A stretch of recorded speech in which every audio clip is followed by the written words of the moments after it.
How you doing, everybody? This is Bad Brad, and we got another video for you today. And I want to talk about something. I want to talk about pocket. I want to talk about rhythm. I want to talk about the most important thing that a guitar player can do.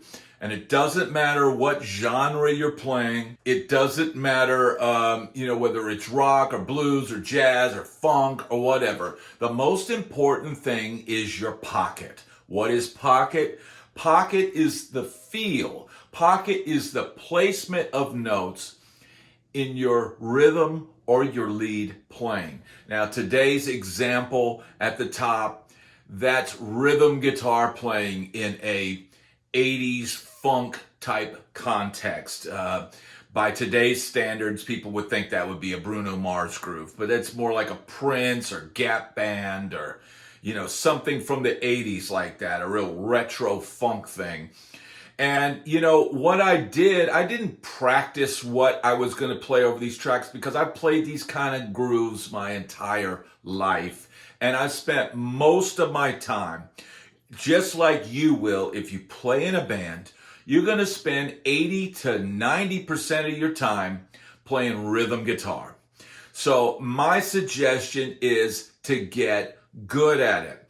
How do you get good at it? Well, it takes practice.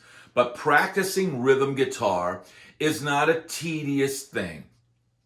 The best way to do it is to play along to records, play along to backing tracks, play along to a metronome, play with great drummers with great time, and work on the feel. You know what you're playing feels good when your band members look at you and go, oh yeah, you're making the music better by your presence, okay?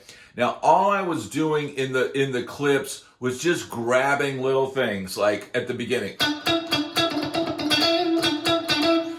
Just little parts like that and then leaving the space. But I placed it right at the exact moment in the groove. I kept it tight.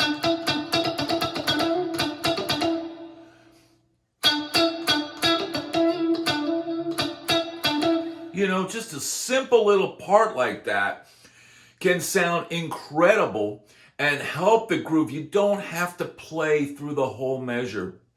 You don't have to play through the whole song constantly. There's nothing worse than doing that. But the best thing, and especially in a groove like this, is finding a part, placing it perfectly in the groove, in the pocket, and making it feel good. That is the most important thing you can do. And it'd be the same thing if you were in AC/DC style band. Those guys have an amazing groove and their pocket is incredible.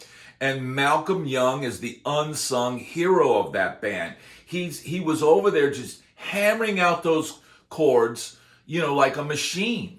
And, incredible pocket, incredible feel, together with Phil Rudd on drums, and Cliff Williams on bass. I mean, those guys had pocket.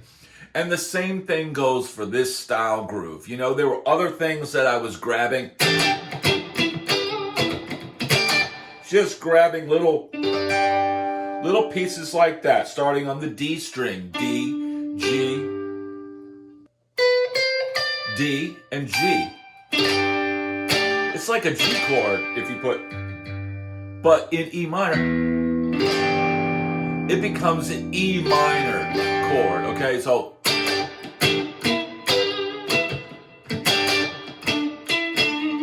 right? So that's all out of this pentatonic.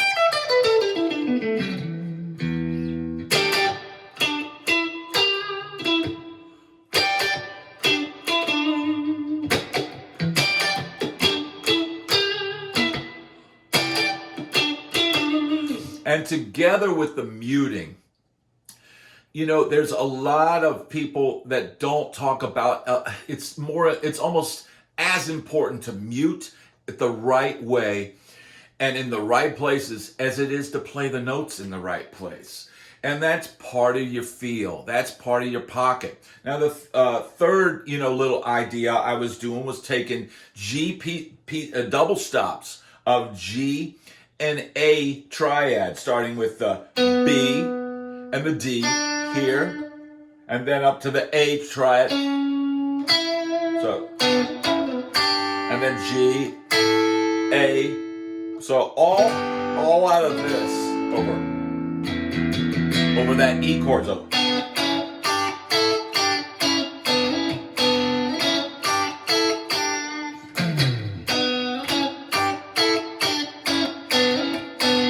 So see, double stops can be funky as well.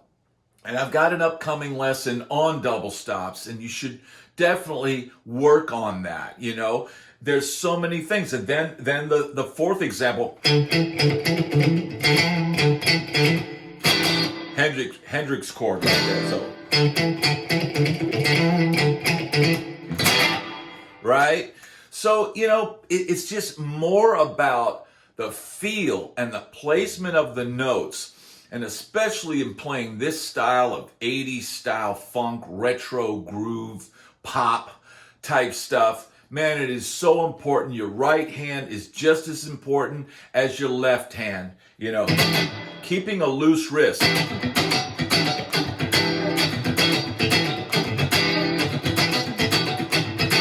I'm muting with this left hand.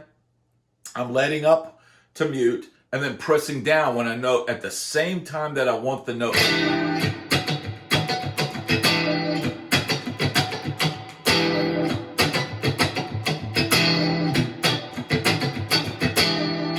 You know, a lot of what I used to do in the 80s is, you know, I played in a heavy metal band with horns, right? And they were trying to be funky, right? And I joined the band kind of halfway through their, you know, their thing. And I had experience playing with the Wooten Brothers and playing funk songs and doing that stuff. So I was able to bring some of that feel and some of that knowledge to this band and make the band more funky. And you can do the same thing by, you know, getting this knowledge yourself.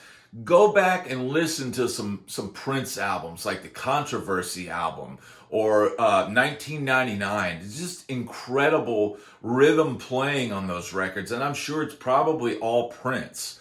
You know, that was something as a kid, I used to listen to that stuff all the time. So when Bruno Mars came out with Uptown Funk, that wasn't anything new to me. All I was hearing was rehashed Prince grooves and rehashed, you know, Prince rhythm guitar type stuff. But that stuff is so much fun to play. Later on today, I'm going to go play one of those gigs, and I'll be playing rhythm guitar 80% of the night. And when it's my time to solo, yeah, I'm going to rip. And yeah, I'm going to play, you know, I'm going to shred a little bit.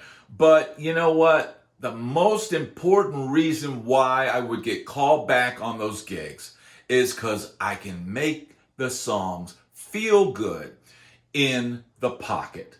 That's the most important thing. You're going to play rhythm more than you play lead. So while it's fun to solo and while it's impressive to play fast, the most impressive thing you can do is play well with a band. All right. I hope you'd enjoyed this lesson today, my little spiel about grooves and pocket, and I hope it can help you grow as a musician. All right. Thanks so much for watching today. Please hit the like and subscribe button and hit that notification bell so you don't miss a thing. And I'll see you on the next video.